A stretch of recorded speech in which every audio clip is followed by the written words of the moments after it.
Olá, meu nome é Luísa. Oi, meu nome é Thaís. Bem-vindo de volta ao Entre Shows. No episódio de hoje, a gente vai falar um pouco sobre o papel das fãs do K-pop nos movimentos sociais, principalmente no Black Lives Matter, que voltou a ganhar visibilidade agora em 2020. Tá, então pra gente começar a discutir um pouco sobre isso, a gente tem que entender primeiro, se situar, entender o que é o movimento Black Lives Matter. Então, a Thaís vai contar um pouquinho pra vocês. Resumindo a história do Black Lives Matter, a fundação com o nome Black Lives Matter, ou traduzindo para português, Vidas Negras Importam, ela foi fundada em 2013, após o assassinato do Trayvon Martin, e o movimento como um todo, como a gente ouve falar, para um pouco além da fundação, ele surgiu nos Estados Unidos, que começava a discutir com mais força, principalmente por causa das redes sociais, a brutalidade policial após o assassinato de diversos jovens negros, como foi o caso do assassinato do Michael Brown em Ferguson em 2014, que gerou uma série de protestos na cidade de Ferguson, e aí você vê as discussões de brutalidade policial voltarem a ser algo de discussão tanto nacional quanto internacional na internet. Esse movimento voltou a ter uma certa visibilidade maior, digamos assim, em maio desse ano, por causa do caso George Floyd, né? O George Floyd ele foi assassinado dia 25 de maio de 2020 em Minneapolis, e o vídeo do assassinato dele viralizou na internet. Então, o caso George Floyd foi um caso que chocou todo mundo, eu diria, né?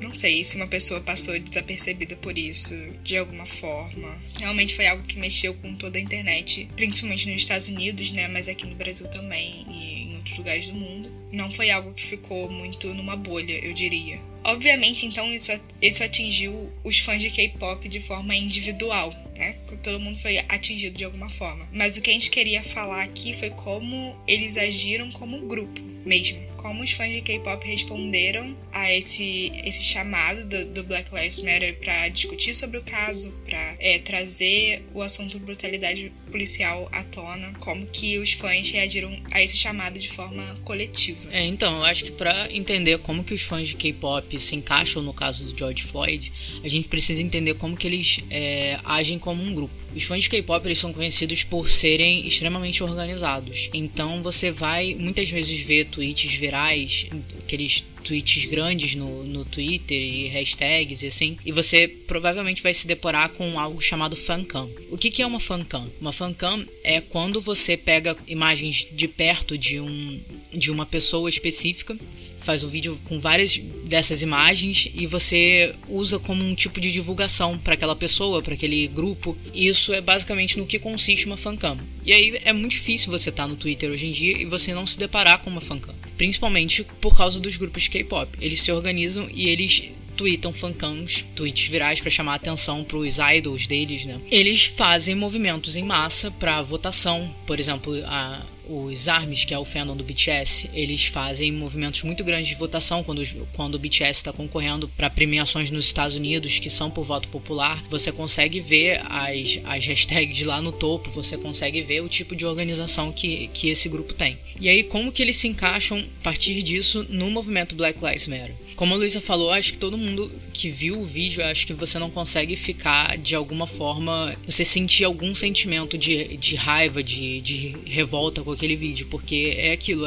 é um homem negro no chão falando que ele não consegue respirar, com um cara ajoelhando no pescoço dele até a morte. E aquilo foi documentado em plena luz do dia para todo mundo ver. Então, logo após a divulgação desse vídeo e viralização desse vídeo, os fãs de K-pop eles começam a se organizar. Eles, por exemplo, são o primeiro grupo que compila informações diversas como locais de doação, como ajudar a família do George Floyd, como conhecer mais sobre o caso. Eles compilam tudo aquilo em um único link para as pessoas poderem se informar de forma mais rápida. Outra coisa que eles fizeram foi a tomada da hashtag, de algumas hashtags no caso, né? Não foi uma só, mas uma das hashtags foi a Whiteout Wednesday, que foi uma resposta dos supremacistas brancos ao Blackout Tuesday. E aí o movimento supremacista branco ele faz a Whiteout Wednesday para eles postarem mensagens de supremacia branca. Então o que os fãs do K-pop fazem eles pegam as estratégias deles e a organização deles postar hashtags compulsivamente, digamos assim, e postar fancams, e postar foto dos idols, e eles tomam essas hashtags, tanto que você não consegue achar nenhum post, tanto no Instagram quanto no Twitter, de qualquer coisa que não seja relacionada a K-pop, de qualquer hashtag dessa de supremacia branca. Tanto a Whiteout Wednesday quanto a White Lives Matter, você foi completamente tomada pelo fandom de K-pop. Então, se você quisesse encontrar qualquer coisa relacionada à supremacia branca ali, você não conseguiria, porque eles tomaram aquela hashtag. Esse movimento que eles fizeram com essas hashtags de supremacia branca já é uma coisa que eles fazem há um tempo, né? Eles pegam, no geral, hashtags virais e usam elas para promover os vídeos, porque, pelo menos no Twitter, com a contagem de views, é isso que eles levam em consideração para falar se a fancam foi bem sucedida ou não, né? Então, quanto mais visualização, melhor. Então, eles colocam em várias dessas hashtags grandes mesmo. Mas o que eu achei mais interessante nesse caso é que, além da visão política mesmo, né, ao tomar essa hashtag, não foi só porque era uma hashtag viral, até porque ela não tinha nem viralizado ainda, era só uma ideia dos supremacistas que foi tomada por eles. Eles foram para além das redes sociais, no caso do aplicativo da polícia de Dallas, né? No caso da polícia de Dallas, nisso já estavam acontecendo manifestações em prol do Black Lives Matter e desejando justiça pelo caso do George Floyd, no caso. E a polícia de Dallas, ela fez um aplicativo chamado iWatch Dallas. E nesse aplicativo, elas encorajavam as pessoas que tinham filmagens, fotos, etc., de manifestantes depredando lojas, depredando estátuas, qualquer coisa desse tipo. Eles falavam para as pessoas mandarem para eles poderem ter ciência disso. Basicamente, eles pediam para que fossem mandados vídeos e fotos desses manifestantes do Black Lives Matter para que pudesse haver a identificação daquelas pessoas. E aí, os fãs de K-pop, preocupados com a preservação da identidade desses manifestantes, eles simplesmente todos baixaram o aplicativo do iWatch Dallas e mandaram fancams para a polícia de Dallas, fazendo com que o aplicativo saísse do ar. Tamanho foi a quantidade de fancams que foi mandada para a polícia de Dallas. Então essa foi uma outra forma que o fandom de K-pop achou de ajudar realmente o movimento do Black Lives Matter. De todas, eu acho que essa foi... Não vou falar que foi a mais interessante, tá? Foi uma das mais interessantes, no meu ver, porque realmente foi algo que surtiu um efeito imediato, né? Que o aplicativo caiu, enfim, eles não conseguiram mais usar. E foi além daquela coisa das redes sociais, de só ficar falando por falar e etc. E foi uma coisa que ter sido fãs, um grupo de fãs unidos, fez total diferença, né? Porque eles já tinham esses vídeos e tudo mais, eram só eles mandarem, eles pegarem aquilo que eles já tinham no celular deles e mandar, né? Então achei bem interessante, assim. Sim, exatamente, eu achei genial. Quando eu vi que isso tinha acontecido, eu dormi sem saber disso. E aí eu acordei e isso tinha acontecido, eu achei genial. Cara... Acho que eu não seria inteligente a esse ponto de surgir. Não, exatamente, eu achei muito bem pensado e muito bem organizado. E aquilo, exatamente, organizado, porque se eles tivessem agido sozinhos, um fã tivesse feito isso sozinho, não teria dado certo. Então, essa característica dos fãs de K-pop de serem unidos, tão unidos no fandom, né, foi o que fez essa ação ser tão bem sucedida. K-popers do mundo, univos. O fim do capitalismo virar pelos fãs de K-pop, assim. Os únicos com poder suficiente. Enfim, a gente tá falando de coisas que saíram das redes sociais, mas eu acho também interessante falar sobre as threads, né? As threads de clickbait que estão acontecendo no Twitter em relação ao Black Lives Matter e as doações. Então, foi uma outra estratégia muito interessante que eles encontraram para divulgar tanto links de doações como informações sobre o movimento do Black Lives Matter e o assassinato do George Floyd. Os fãs de K-pop, eles simplesmente pegavam um assunto que estava em alta naquele momento. Por exemplo, na época que houve essa coisa toda, aconteceu uma acusação de racismo contra a Lea Michele, que é uma atriz de Glee. E vários atores de Glee começaram a falar sobre. Então, uma thread que ficou muito, muito famosa foi um cara falando que ele tinha trabalhado num estúdio que a Lea Michele trabalhou também, e que ele ia expor as melhores histórias que a Lea Michele, que aconteceram com a Lea Michele naquele estúdio. E aí você ia pra baixo pra ficar sabendo da fofoca, e eram links de divulgação de ações, de abaixo-assinados, links de doações, links para você ter informações sobre o Black Lives Matter. Então era isso multiplicado por 1000. Vários fãs ao mesmo tempo fazendo isso para você conseguir divulgar, para você conseguir fazer chegar essa informação para outras pessoas. Então foi um movimento de divulgação muito grande, eu acho que foi muito importante também. Enfim, aí só pra situar no tempo, tudo isso das redes sociais, dos protestos e tudo mais, estava acontecendo desde o dia 25 de maio, que foi o dia da morte do George Floyd, né? E aí o BTS, que é o maior grupo de K-pop em relação à fama mundial mesmo, fama internacional fora da Coreia do Sul, doou $1 milhão para o movimento Black Lives Matter. Mas só que essa doação só aconteceu dia 6 de junho, então já tinha passado um tempo. Eu acho importante trazer essas datas para mostrar que não foi a doação da banda ou de qualquer outro grupo, enfim, que influenciou a ação dos fãs, né? Foi uma coisa muito do grupo mesmo, e que eu acho até que se fosse fazer alguma coisa, ter alguma consequência, a doação do BTS seria uma consequência do engajamento dos fãs nesse movimento. E aí os fãs, eles doaram $1 milhão, né? E os fãs, eles equiparam essa doação. Eles vão lá e fazem um movimento organizado, os fãs do BTS, para equiparar essa doação pro Black Lives Matter. Ou seja, $2 milhões vieram basicamente do K-pop, né? Eu tava vendo aqui que até o dia 8 de junho, ou seja, 2 dias depois da doação do BTS, eles chegaram, somente os fãs, a $1,2 milhão. Coisa pouca.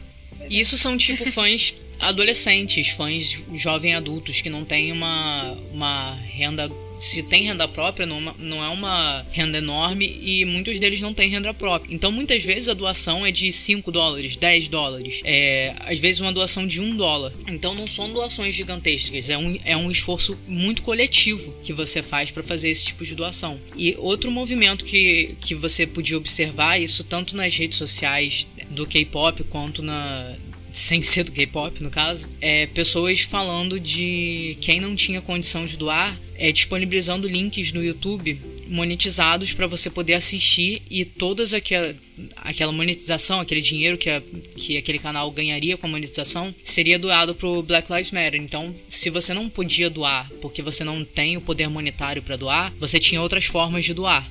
Sim, você doava, nesse caso aí, seu tempo, sua disposição para gerar algum dinheiro na internet, né?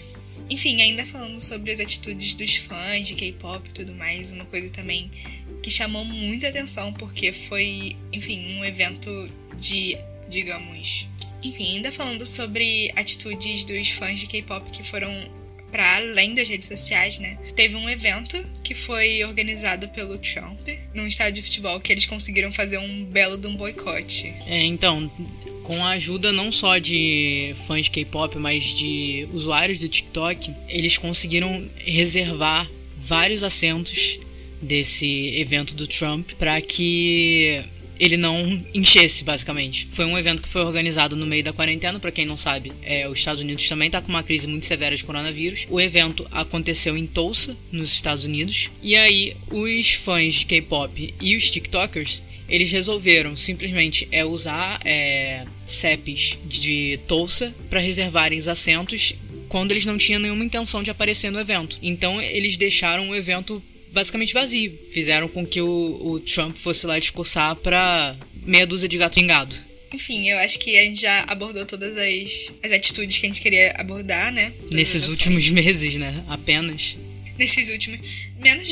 não diria nem meses, porque hoje a gente tá gravando no dia 5 de julho e a coisa estourou a partir do dia 25 de maio, quer dizer, ou seja, pouco mais de um mês. O que eu acho mais interessante disso tudo é a forma de organização mesmo, né? Porque quando a gente tem um grupo de pessoas tão sincronizado, tão organizado, normalmente a gente tem um líder, né? E nesse caso seria muito natural a gente pensar que, ok, tem um líder e esses líderes são os grupos, as bandas, os idols, que essas meninas gostam, que esses meninos gostam, e eles estão mobilizando ações e eles estão simplesmente seguindo. Só que como a gente já abordou aqui, não foi o caso, né? Por exemplo, o BTS foi se pronunciar sobre só no dia 6 de junho. né? Mais de uma semana depois. E as fãs já tinham feito 1000 coisas antes disso. Então, o que a gente fica pensando e questionando e fazendo nossas hipóteses é por que isso acontece, por que as fãs de K-pop são tão ativas socialmente, né? Porque isso não é de agora. Eu acho que você já pode falar que essas ações, elas são habituais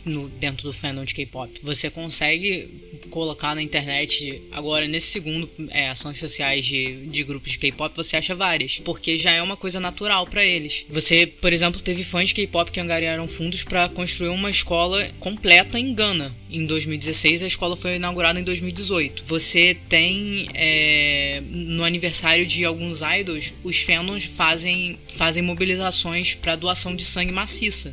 Então, você tem uma cultura, não sei se seriam de boas ações, mas de ações sociais realizadas por esses grupos de K-pop. E isso não é de agora, isso é de muito tempo atrás. Isso vem desde, sei lá, a mais antiga que eu achei foi 2012. Então, assim, você consegue ver um padrão nisso. As fãs de K-pop são muito ativas socialmente. E aí a gente pode falar por que especificamente no caso do George Floyd, elas foram tão ativas e por que elas são tão ativas no geral. A gente pode abordar dois aspectos. Os fandoms de K-pop, primeiramente, eles são majoritariamente compostos por mulheres. Muitas dessas mulheres, elas fazem parte de algum grupo marginalizado, ou elas são racializadas, ou elas são LGBT. Esse engajamento por causa social, a gente já viu que não é algo fora do normal. Ela já vem se engajando há anos. Mas esse engajamento dessas meninas mais novas, por exemplo, de pessoas que têm 15, 16 anos, também não é algo que não é natural. Muitas delas já se identificam com alguma coisa ou são simpáticas a alguma causa. Aí você entra em outro ponto. Por que a mídia, os usuários do Twitter no geral, por que as pessoas elas estão se chocando tanto com essa mobilização social dessas fãs de K-pop, se isso já é algo que acontece há tanto tempo?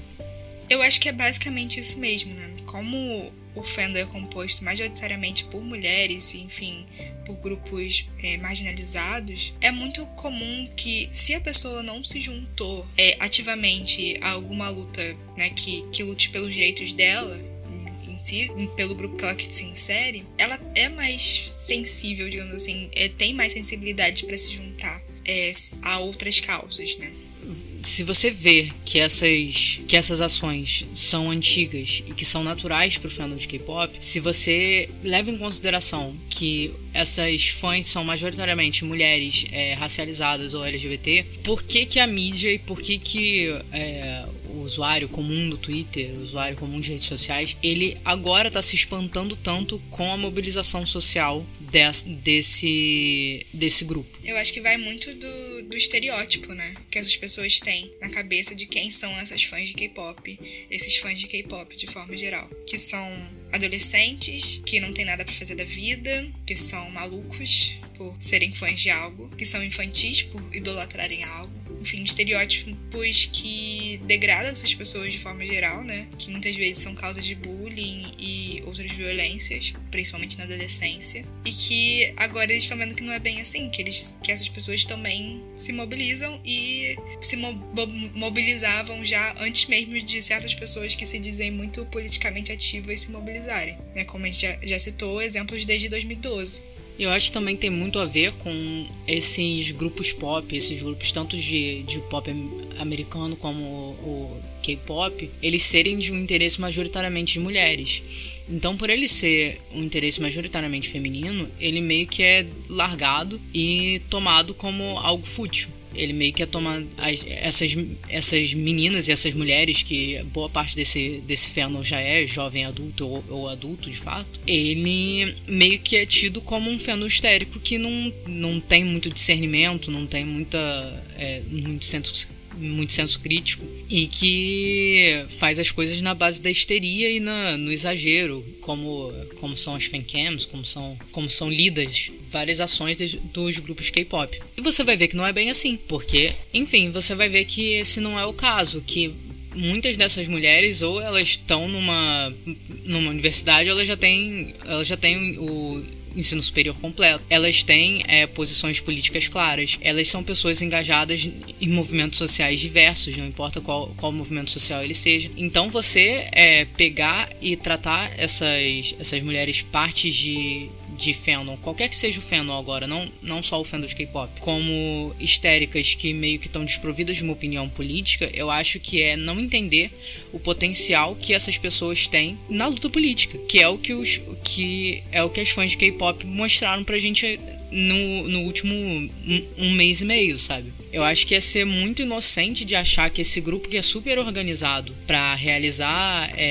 subida de hashtag, pra realizar votação em massa, pra realizar visualização de vídeo de YouTube em massa, ele não pode ser organizado pra diversas outras coisas.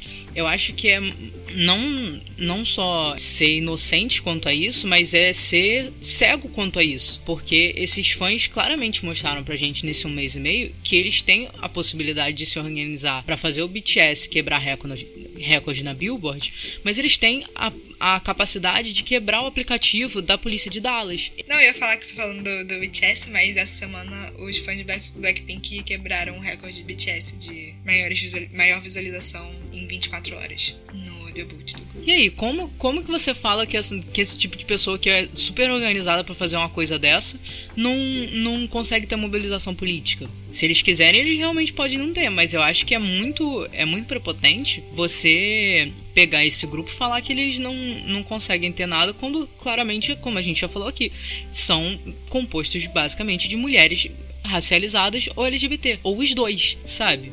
Eu acho que é isso, né? Então a moral do episódio de hoje é não subestimem fãs de K-pop. Fãs de K-pop, continuem fazendo o trabalho de vocês. Nosso trabalho, né? Que a gente é fã de K-pop também. E é isso, vamos continuar unidos, vamos continuar não se subestimando, que a gente consegue chegar muito longe. Fãs de K-pop do mundo todo, univos.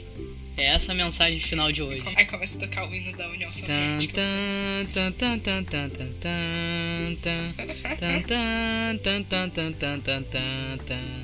Então é isso, gente. Sigam a gente nas nossas redes sociais pra continuarem acompanhando o podcast. É @entreshows no Instagram e no Twitter. E até o próximo episódio. Até o próximo episódio. Valeu!